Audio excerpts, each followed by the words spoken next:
ኤፌሶን መልእክት ምዕራፍ 1 ቁጥር 10 ላይ በዘመን ፍጻሜ ይደረግ ዘንድ ያለው ሐሳቡን በሰማይና በምድር ያለውን ሁሉ በክርስቶስ ለመጠቅለል ነው ይላል። በዘመን ፍጻሜ ብዙ ጊዜ ይሄ የዘመን ፍጻሜ ሲባል ቶሎ ወደ አይምሮአችን የሚመጣው ህልፈተ ዓለም ነው። ጌታችን መድኃኒታችን ኢየሱስ ክርስቶስ ዳግም ሲመጣ በነጭ ዙፋኑ ላይ ተቀምጦ ሰማይና ምድር እንደሚያሳልፍ ይሄንን ነው ቶሎ የምናስበው። ክፍሉ ግን በዘመን ፍጻሜ ሲል ያ የነፍስ ኩነኔ ለ5500 ዘመን ከእግዚአብሔር ጋር ተጣልተን የኖርንበትን ጽድቃችን እንደ መርገም ጨርቅ የተቆጠረበትን ራስ ሁሉ ለህመም ልብ ሁሉ ለድካም የሆነበትን ያ አስጨናቂ ዘመን ማብቂያውን እየተናገረ ነው። የዘመን ፍጻሜ የጥፋት መጨረሻ የምህረት ደግሞ መግቢያ ነው። በዚህ ክፍል ላይ ወገኖች በተለይ ቀራንዮንን ስናስብ ቀራንዮ የዓመተ ኩነኔ የዓመተ ፍዳ ድንበር የምህረት ደግሞ ምንድነው መግቢያ ነው። ዓመተ ኩነኔ ቁጥሩ ያለቀበት ዓመተ ፍዳ ቁጥሩ 0 የሆነበት ምህረት ደግሞ አንድ ተብሎ የተጀመረበት ምህረት የተብራራበት ነው ቀራንዮ ወገኖች። ስለዚህ እኛም በምን ውስጥ ነው ያለነው ማለት ነው? በዘመን ፍጻሜ ውስጥ ነው ያለነው። በዘመን ፍጻሜ እግዚአብሔር ሐሳቡ ምንድነው ወገኖች? እግዚአብሔር የዕቅድ አምላክ ነው። እኛንን አንዳንድ ነገሮች ወደ ህይወታችን ሲመጡ አጋጣሚ እንላለን። በእግዚአብሔር ዘንድ ግን አጋጣሚ የሚባል ነገር የለም። ሁሉም ታስቦ ሁሉም ታቅዶ ነው የሚደረገው። አንድ ንጉስ አስቡ። አንድ ንጉስ ወደ ሩቅ ሀገር መልእክተኛውን ሲልክ ወይም ሰራዊቱን ሲያዘምት ዓላማውና እቅዱ ምንድነው? ምናልባት ምርኮ ሊሆን ይችላል። እግዚአብሔር አብም ሙትላቸው ብሎ ልጁን ወደዚች ምድር ሲልክ እቅድ አለው፣ ዓላማ አለው። ዓላማው ምንድነው ካለን ሰማይና ምድርን በክርስቶስ ለመጠቅለል ነው። በማን ለመጠቅለል ነው? በክርስቶስ ለመጠቅለል ነው። በዘመን ፍጻሜ ይደረግ ዘንድ ያለው ሐሳቡም በሰማይና በምድር ያለውን ሁሉ በክርስቶስ ለመጠቅለል። ይሄ መጠቅለል የሚለው ቃል ምንድነው? መጠቅለል በተለይ በድሮ ጊዜ ቃሉን ይጠቀሙበት ነበር።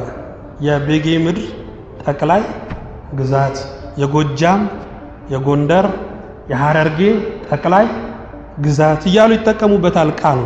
ይሄ ጠቅላይ የሚለው ቃል ምን ነው የሚያመለክተው ማለት ነው? ስልጣን ነው የሚያመለክተው። ካስታወሳችሁ በአፄዎቹ ታሪክ አፄ ቴዎድሮስ ኢትዮጵያን አንድ ለማድረግ ተነሳ። ከዛ የሚችለውን ያህል ሞክሮ አለፈ። ከዛ ደግሞ ከአፄ ቴዎድሮስ በኋላ አፄ ዮሐንስ ተነሳ። አፄ ዮሐንስም ቴዎድሮስ ጀምሮ የተወውን ትንሽ ልፍ አደረገ። አፄ ዮሐንስ በኋላ ደግሞ አፄ ምኒልክ ተነሳ። ምኒልክ በደንብ ግዛቱን አሰፋ። ከአፄ ምኒልክ በኋላ ደግሞ አፄ ኃይለ ሥላሴ ተነሱ። በአፄ ኃይለ ሥላሴ ጊዜ ከዚህ ከመናገሻው ከተማ በሚወጣ ትዕዛዝ ዳርዳር ያሉት ግዛቶች ሁሉ መመራት ጀመሩ። ስለዚህ አፄ ኃይለ ሥላሴ የሙገሳ ስማቸው ምን ተባለ? አባ ጠቅል ተባለ። እኛም አባ ጠቅል አለን። በሰማይና በምድር የሚኖሩትን ስልጣናት ሁሉ የሚገዛ አባ ጠቅላችን መድኃኒዓለም ኢየሱስ ክርስቶስ ነው። ስሙ የተመሰገነ ይሁን። በእውነት እግዚአብሔር እቅዱ እግዚአብሔር ሐሳቡ ይኸው ነው። ስልጣናትን ሁሉ ከክርስቶስ እግር በታች ማድረግ ነው። እዛ ነው በፊልጵስዩስ መልእክቱ ምዕራፍ 2 ቁጥር 10 ላይ በሰማይና በምድር ከምድርም በታች ያሉት ሁሉ በኢየሱስ ስም ይንበረከኩ ዘንድ መላስም ሁሉ ለእግዚአብሔር አብ ክብር ኢየሱስ ክርስቶስ ጌታ እንደሆነ ይመሰክር ዘንድ ነው ይላል። ስለዚህ በሰማይና በምድር አንድ ገዢ አለ፣ አንድ ጌታ አለ። እሱ ማን ነው? መድኃኒዓለም ኢየሱስ ክርስቶስ ነው። ከሚታየው መንግስት ጀርባ የማይጠፋ መንግስት አለ። እሱ ማን ነው ካልን የክርስቶስ መንግስት ነው። ከሚታየው ንጉስ ጀርባ የማይታየው የማይሞተው ንጉሥ አለ። እሱ ማን ነው ካለን መድኃኔዓለም ኢየሱስ ክርስቶስ ነው። ስሙ የተመሰገነ ነው በእውነት። በዘመን ፍጻሜ ይደረግ ዘንድ ያለው ሐሳቡም በሰማይና በምድር ያለውን ሁሉ በክርስቶስ ለመጠቅለል ነው። ቁጥር 11 ላይ እንደ ፈቃዱ ምክር ሁሉን የሚሰራ እንደ እርሱ ሐሳብ አስቀድመን የተወሰንን በክርስቶስ ደግሞ ርስትን ተቀበልን ይላል። እንደ ፈቃዱ ምን? እንደ ፈቃዱ ምክር። ወገኖቼ የእግዚአብሔር ምክር ልዩ ነው። ምክሩ አሸናፊ ነው። ምክሩ ገልባጭ ነው። ምክሩ ድል ነሺ ነው። ወገኖቼ እኛ ብዙ እንመክራለን፣ ብዙም እንመከራለን፣ ብዙም ይመክሩብናል። የሚጸናው ግን የሥላሴ ምክር ነው።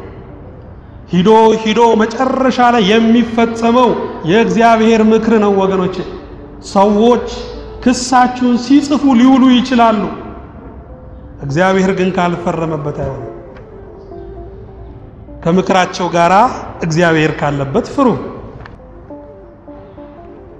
ጊዜን ተማምነው የሚመክሩ አሉ። ስልጣናቸውን ተማምነው፣ ዝናቸውን፣ ገንዘባቸውን ተማምነው ብዙ የሚመክሩ ሰዎች አሉ። ወገኖች ምክር ግን የሚጸናው በእግዚአብሔር ነው። ስሙ ለዘላለም የተመሰገነ ይሁን። በእውነት እንደ ፈቃዱ ምክር ሁሉን የሚሰራ ነው። ሁሉን የሚሰራ ማን ነው? እግዚአብሔር ነው። ሁሉን ያዘጋጀ ግን እግዚአብሔር ነው ይላል ዕብራውያን 3:4 ላይ የሚወዱን ሰዎች፣ ለኛ መልካም የሚያስቡልን ሰዎች አንዳንድ ነገሮችን ሊያደርጉልን ይችላሉ። ሁሉን የሚያዘጋጅ ግን እግዚአብሔር ነው። ሁሉን የሚሰራ እግዚአብሔር ነው ወገኖች። በዚህ በፊልጵስዩስ መልእክት ምዕራፍ 2 ቁጥር 13 ላይ ስለ በጎ ፈቃዱ መፈለግንም ማድረግንም በእናንተ የሚሰራ እግዚአብሔር ነውና ይላል።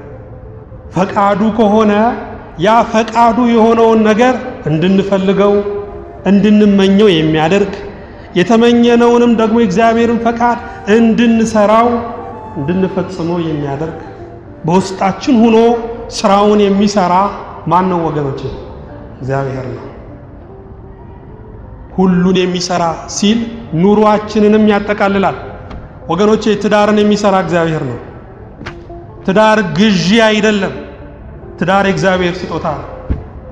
እግዚአብሔር ቤትን ካልሰራ ሰራተኞች በከንቱ ይደክማሉ ተብሎ ተጽፏል። ቤተሰሪ እግዚአብሔር ነው። ቤትን የሚያሞቅ እግዚአብሔር ነው ወገኖቼ። ልጅንም የሚሰራ እግዚአብሔር ነው። ልጆቻችሁን ወደ እግዚአብሔር አምጡ፣ ያኔ ሰው ይሆናሉ። ለቤተ ክርስቲያን የሚጠቅሙ፣ ለሀገር የሚጠቅሙ፣ ለቤተሰባቸው የሚጠቅሙ፣ ለራሳቸው እንኳን የሚጠቅሙ ይሆናሉ። እግዚአብሔር ልጅ መስራት ያውቅበታል። ለዛ ነው ሕፃናት ወደ እኔ ይመጡ ዘንድ አትከልክሏቸው ያለው። ያም ብቻም አይደለም ወገኖቼ፣ ሀገርንም እግዚአብሔር ይሰራል። ሀገርን ይሰራል። ኢትዮጵያ እጆቿን ወደ እግዚአብሔር ትዘረጋለች ተብሎ ተጽፏል። የኢትዮጵያ ውበቷ ድምቀቷ ምንድነው ካለን እጇን ወደ እግዚአብሔር መዘርጋቷ። ያኔ እግዚአብሔር ሊሰራላት የሚገባውን ስራ ሊያከናውንላት የሚገባውን ነገር ሁሉ ያደርግላታል ወገኖቼ። ያለ እግዚአብሔር ግን ሀገር እንኳን ዋስትና የለው። ሁሉን የሚሰራ እግዚአብሔር ነው። ስሙ የተመሰገነ ይሁን። እንደ ፈቃዱ ምክር ሁሉን የሚሰራ እንደሱ ሐሳብ አስቀድመን የተወሰንን ይላል። ይሄ አስቀድሞ ስለመወሰን ብዙ ጊዜ አይተነዋል። እግዚአብሔር ለኩነኔ ሳይሆን እግዚአብሔር ለዘላለም ሞት ሳይሆን ለጽድቅ የወሰናቸው ለዘላለም ሕይወት የወሰናቸው እንዳሉ አይተናል። እሱን አንደግመው። እንደ እርሱ ሐሳብ አስቀድመን የተወሰንን በክርስቶስ ደግሞ ርስትን ተቀበልን። በማንም አይደለም። በመስቀል ላይ ደሙን ያፈሰሰው በመስቀል ላይ ሆኖ መልኩን ባረገፈው በክርስቶስ ምንን ተቀበልን? ርስት ተቀበልን። ርስት ምንድነው? ርስት የደም ዋጋ ማለት ነው። ከአድዋ ለተመለሱ ጀግኖች አጼ ምኒልክ 500 ካሬ ሜትር ሰጥተው ነበር እኮ። ስለዚህ አዲስ አበባ ምንድነች ማለት ነው? ርስት ነች። ሀገራቸውን ላስከበሩ ንጉሳቸውን በደም ጠብታ ለተወዳጁ ጠላትን ላሳፈሩ ለነሱ የተሰጠች ምንድነች? የደም ዋጋ ነች አዲስ አበባ። በክርስቶስም ደም ወገኖቼ መንግስተ ሰማያት ርስቱና ተሰጣለች። የርስቱ ወረቀት ላይ ባለቤት የሚለው ላይ ክርስቶስ ተጽፏል። ወራሽ የሚለው ላይ ደግሞ የሚያምኑት ተጽፈዋል። ወገኖቼ መንግስተ ሰማያት በክርስቶስ ምን ተብላለች? ርስት ተብላ ተሰጣለች። ቁጥር 12 ላይ ይኸውም በክርስቶስ አስቀድመን ተስፋ ያደረግን እኛ ለክብሩ ምስጋና እንሆን ዘንድ ነው። እንዴት ደስ ይላል! አሁን ያመንን፣ አሁን በወርቀ ደሙ የተዋጀን፣ መንግስቱንና ጌታን ተስፋ የምናደርግ በመጨረሻው ወደ ላይ ስንወሰድ የድል ዘንባባ ይዘን ወደ ላይኛው ቤት ስንገባ መላእክት እንኳን ሞትክላቸው ይሄ ሁሉ ዳነ፣ እንኳን ያለ ልክ ተዋረድክላቸው ይሄው ልጆች ያለ ልክ ከብረዋል እያሉ እኛን ርዕስ አድርገው ማንን ያመሰግናሉ? እግዚአብሔርን ያመሰግናሉ። ቃሉን ልድገምላችሁ። ይኸውም በክርስቶስ አስቀድመን ተስፋ ያደረግን እኛ ለክብሩ ምስጋና ነው የሚለው። ለክብሩ ምስጋና እንሆን ዘንድ ነው። መላእክት ስለኛ ያመሰግናሉ፣ ስለ መዳናችን ያመሰግናሉ። ከዘላለም ሞት አምልጠን ወደ ሕይወት በመምጣታችን ከስራት ወደ ነፃነት፣ ከጨለማ ወደ ብርሃን፣ ከዘላለም ፍዳ ከዘላለም ኩነኔ በመዳናችን መላእክት እግዚአብሔርን ያመሰግናሉ። ክብርና ምስጋና ለታረደው በግ ይሁን ያሉት እኮ ሰዎች አይደሉም፣ መላእክት ናቸው። ባልተደረገላቸው እነሱ ያመሰግናሉ። እኛ ተደርጎልን ዝም ብለናል። ቤዛነቱም ትዝ አይለንም። ክፉ ደጋሽ በድግሱ ቀን ያኮርፋል ይባላል። ወገኖቼ ልናመሰግን ይገባል። ከሚደረግልን የተደረገልን ነገር ይበልጣል። 1000 ዓመት ብንኖር 1000 ነገር ቢሰጠን ቢደረግልን የሚደረግልን ከተደረገልን አይበልጥም። የተደረገልን ቤዛነቱ ነው። የተደረገልን መዳናችን ነው ወገኖች። ስለዚህ ያመሰግናሉ ቅዱሳን መላእክት። አያችሁ፣ የመላእክት የምስጋና ርዕስ እንኳን ነው የተቀየረው የተለወጠው። በብሉይ ኪዳን ጊዜ ብሉይ ኪዳንን የአምልኮ ሥርዓቱን ካነበባችሁ ሊቀ ካህኑ በደረቱ ላይ የ12ቱንም ነገደ እስራኤል የስም ዝርዝር ደረቱ ላይ ጽፎ ወደ ቅድስተ ቅዱሳኑ እግዚአብሔር ወዳለበት መቅደስ ይገባል። ያኔ እግዚአብሔር በሊቀ ካህኑ ደረት ላይ ማንን ያነባል? የ12ቱ ነገደ እስራኤልን ስም ዝርዝር ያነባል። ስለ ኃጢአታችን ቤዛ የሆነ ለሁሉ ራሱን ቤዛ አድርጎ የሰጠ ታላቁ ሊቀ ካህን ኢየሱስ ክርስቶስ የደሙን ዋጋ ይዞ ወደ ሰማይ ወደ ላይኛው ቤት ሲገባ በወርቅ ቀለም በክርስቶስ ልብ ላይ ተጽፈን አብ አነበበን። ያለነው በክርስቶስ ልብ ላይ ነው። ክብርና ምስጋና ለአምላካችን ይሁን። በእውነት ምን ይከፈለዋል ለዚህ ጌታ? ምን ይሰጠዋል ለዚህ ጌታ? ወገኖቼ እሱ ራሱን ባወቀበት መጠን፣ እሱ ራሱን ባወቀበት ልክ ክብርና ምስጋና ለስሙ አጠራሩ ይሁን። አሜን በሉ። አዎ ለዛ ነው ቅዱስ ዮሐንስ አፈወርቅ ምን ብሏል? በዙሪያው ዙፋኑን ከበው ከሚያመሰግኑት መላእክት መካከል አንዱን እንኳን ሊቀ ካህን አድርጎ አልሾመም፣ ልጁን ግን ሊቀ ካህን አድርጎ ሾመልን ይላል። በብሉይ ኪዳን ጊዜ የነበረው ሊቀ ካህን ስለ ኃጢአት ስርየት የሚያቀርበው የፍየል ጠቦት ነው፣ የበግ ጠቦት ነው። የኛ ሊቀ ካህን የሐዲስ ኪዳኑ ሊቀ ካህን ኢየሱስ ክርስቶስ ግን የፍየል ጠቦት አይደለም ያቀረበው፣ ራሱን ነው ያቀረበው። ራሱን ነው መስዋዕት አድርጎ የሰጠው። መስዋዕቱ ራሱ፣ መስዋዕት አቅራቢው ራሱ ከባሕርይ አባቱ ከአብና ከባህሪ ሕይወቱ ከመንፈስ ቅዱስ ጋር ሆኖ ደግሞ በእግዚአብሔርነቱ መስዋዕትን የሚቀበል እርሱ ራሱ ነው። ክብርና ምስጋና ለአምላካችን ይሁን። በእውነት ይኸውም በክርስቶስ አስቀድመን ተስፋ ያደረግን እኛ ለክብሩ ምስጋና እንሆን ዘንድ ነው። ቁጥር 13 ላይ እናንተም ደግሞ የእውነት ቃል ይኸውም የመዳናችሁን ወንጌል ሰምታችሁ ደግሞም በክርስቶስ አምናችሁ በተስፋው መንፈስ በመንፈስ ቅዱስ ታተማችሁ። እናንተም ደግሞ የእውነት ቃል ነው የሚለው። የእውነት ቃል ማን ነው? ቃለ ጽድቅ ማን ነው? መድኃኔ ዓለም ኢየሱስ ክርስቶስ ነው። ከሱ በፊት የነበሩት ነቢያት፣ ሐዋርያት፣ ደጋግ አባቶች ስለ እውነት መስክረዋል፣ ስለ እውነትም ተናግረዋል።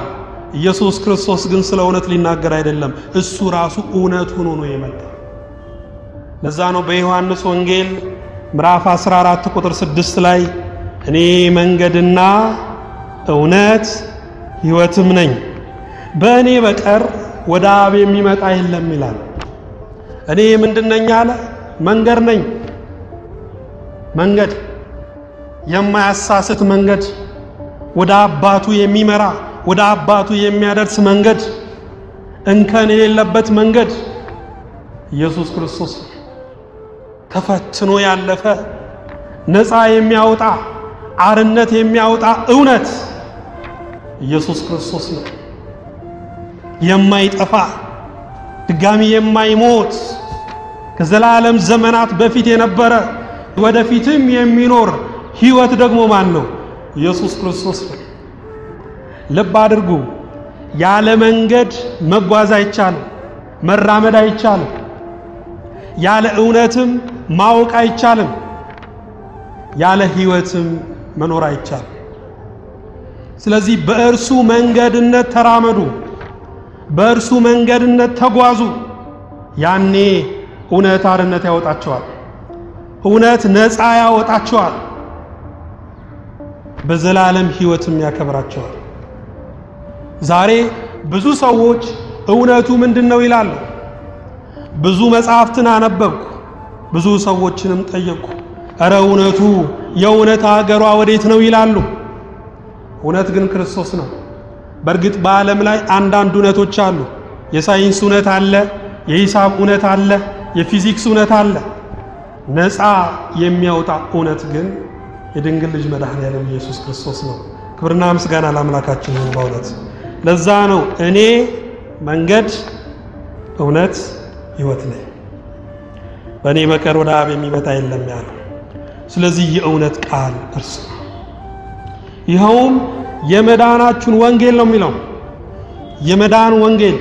ወንጌል ምንድን ነው? ስለ ክርስቶስ ሞትና ትንሣኤ የሚናገር ነው። አንድም ወንጌል ምንድን ነው? የምስራች ነው፣ በጎ ወሬ ነው፣ መልካም ዜና ነው ወንጌል። መልካሙ ዜና ምንድን ነው? ክርስቶስ ሞቶላችኋልና ሕይወት ተሰጣችሁ ነው ወገኖች። ወንጌል መሰበክ አለበት። መርዶ መርዶ የሚለው ሀገር፣ የሚያንቀጠቅጥ ወሬ በሚሰማበት ዓለም ላይ እየኖርን ወገኖቼ ጸንተን እንድንቆም የሚያደርገን የምስራቹ ቃል ነው። እሱም ወንጌል ነው። ቤተክርስቲያን ወንጌልን መስበክ አለባት። ትልቁም ማደራዋ ወንጌል ነው ወገኖቼ። ቤተክርስቲያን ወንጌልን ካልሰበከች ያኔ ነው በገሃነም ደጆች የምትሸነፈው፣ ያኔ ነው በገሃነም ደጆች የምትደፈረው ወገኖቼ። የመዳንን ወንጌል ሰምታችሁ ደግሞም በክርስቶስ አምናችሁ ይላል። ምን ይቀድማል ማለት ነው? በክርስቶስ ከማመን በፊት ምን ይቀድማል? መስማት ይቀድማል። ሰምታችሁ ነው የሚለው አያችሁ። እምነት የሚወለደው በመስማት ነው ማለት ነው። የእምነት አዋላጁ ምንድነው ካለን መስማት ነው። እምነት ከመስማት ነው፣ መስማትም ደግሞ በእግዚአብሔር ቃል ነው ተብሎ ተጽፏል። ሮሜ 10 ቁጥር 17 ላይ ብዙ ነገሮችን ልንሰማ እንችላለን፣ ግን እምነትን አያመጡም። እምነትን የሚያመጣው ምንድነው ካለን እግዚአብሔር ቃል ነው። ስለዚህ ለማመን ምን ያስፈልጋል? መስማት ያስፈልጋል፣ መማር ያስፈልጋል፣ ቅዱሳን መጻሕፍትን ማንበብ ያስፈልጋል ወገኖቼ። አዎ አባቶቻችንም የጥንቶቹ እዚያ ትሮንስ ላይ እንደቆሙ በሽተኛ የሆኑ ጥርሳቸው የተነቀለ ከማንበብ ብዛት ወገባቸው የጎበጠ ጉልበታቸው የደከመ ብዙ አሉ። አንባቢያን ነበሩ። ዛሬ ግን እየተተቸን ነው። ብራችሁ እንዳይጠፋ ከፈለጋችሁ ወደ ኢትዮጵያ ስትሄዱ መጽሐፍ ውስጥ ደብቁት እስኪባል ድረስ እየተተቸን ነው ወገኖቼ። ለናነብ ያስፈልጋል። በእግዚአብሔር መጽሐፍትን አንብቡ ነው የሚለው። መጽሐፍትን አንብቡ። ምክንያቱም መሰረቱ ምንድነው? ዕውቀት ነው። የመንፈሳዊ ሕይወት መነሻው ዕውቀት ነው። ከዛ መድረሻው ደግሞ ያወቁትን በተግባር ማሳየት ነው። እንዳወቁ ሆኖ መኖር ነው፣ መገለጥ ነው ፍጻሜው ወገኖቼ። ዕውቀት ያስፈልጋል። የመዳን ዕውቀት አለ። አንተን የላከውን ኢየሱስ ክርስቶስን ያውቁ ዘንድ ይህች የዘላለም ሕይወት ናት ተብሎ ተጽፏል። መስማት፣ ማንበብ፣ መማር ያስፈልጋል። ያኔ እምነት ይወለዳል። ክብርና ምስጋና ለአምላካችን ይሁን። እናንተም ደግሞ የእውነትን ቃል ይኸውም የመዳናችሁን ወንጌል ሰምታችሁ ደግሞ በክርስቶስ አመናችሁ። እኛ የምናምነው በማን ነው? በማን ነው የምናምነው? በክርስቶስ ነው የምናምነው። ሊታመን በሚገባው ጌታ በክርስቶስ ነው የምናምነው ወገኖቼ። የማዕዘኑን ራስ ድንጋይ በጽዮን አኖራለሁ፣ በእርሱ የሚያምን ለዘላለም አያፍርም ተብሎ ተጽፏል። የማዕዘን ራስ ድንጋይ ምንድነው? በአናጺዎች ተፈትኖ ያለፈ ነው። የቤቱን ጠርዝ አጣብቆ የሚያያይዝ ቤቱን የሚያቆም ነው የማዕዘን ራስ ድንጋይ። ኢየሱስ ክርስቶስ የማዕዘን ራስ ድንጋይ ነው። ሕዝብና አሕዛብን አጋጥሞ የያዘ፣ ሕዝብና አሕዛብን አጋጥሞ ይዞ ቤተክርስቲያንን ያቆመ የማዕዘን ራስ መድኃኔዓለም ኢየሱስ ክርስቶስ ነው። እርሱን የሚያምን አያፍርም ተብሎ ነው የተጻፈው ወገኖች። አታፍሩ። እግዚአብሔርን አምነው አፈሩ የሚባል ነገር በመጽሐፍ ላይ ተጽፎ አታዩ። እግዚአብሔር የሚያሳፍር ጌታ አይደለም። በእውነት ለዚህ ጌታ ልንገዛ ይገባል። ሰው እንኳን ለዚህ ጌታ ለአጋንንት እንኳን እኮ ይገዛል። አጋንንት ክፉዎች ናቸው፣ አስጨናቂዎች ናቸው። ወር ጠብቀው ለሚገብሩ እንኳን ሳይቀሩ የማይመቹ ናቸው። አንገትን እንደ ዶሮ የሚጠመዝዙ፣ መርዝ ሽቶ የሚያስጠጡ፣ ፍምሳት የሚያስጎርሱ፣ ዛፍ ላይ የሚያሳድሩ ናቸው አጋንንት ወገኖቼ። ሰው ለነዚህ እንኳን ይገዛል እኮ፣ እንኳን ለደጉ ጌታ፣ እንኳን አክብሮ ለሚገዛው ጌታ ለመድኃኔዓለም ቀርቶ ወገኖቼ። በእውነት ለዚህ ጌታ ልንገዛ ይገባል። እሱ ደግሞ አክብሮ ነው የሚይዘው። የሌባን ገንዘብ ካያችሁ ሌባ የራሱ ስላልሆነ ያ ገንዘብ ድፍትፍት አድርጎ ነው እኮ የሚያጠፋው። ያ ገንዘብ ግን ባለቤቱ ጋር ቢሆንስ በአግባቡ ይጠቀምበታል። እኛም በዲያብሎስ በአጋንንት እጅ ከሆነን ድፍትፍት ነው የሚያደርገን፣ ያባክነናል ወገኖቼ። በባለቤቱ በእግዚአብሔር ዘንድ ግን ከሆነን አክብሮ ይገዛናል፣ አክብሮ ያኖረናል። ስለዚህ ከሱ ጋር ልንኖር ይገባል። እግዚአብሔር ሁላችንን ይርዳን። ያለ እርሱ ደግሞ አይሆንም። ያለ እርሱ ሕይወት ባዶ ነው። ያለ እርሱ ትዳርም ዝም ብሎ ሆድም ብቻ የሚሞላ ህሊናን የማያረካ ነው ወገኖች። ያለ እግዚአብሔር ህብረትም አንድነት የለውም። ያለ እግዚአብሔር ጀምረን መጨረስ አንችልም። እሱ ሁሉ በሁሉ ነው።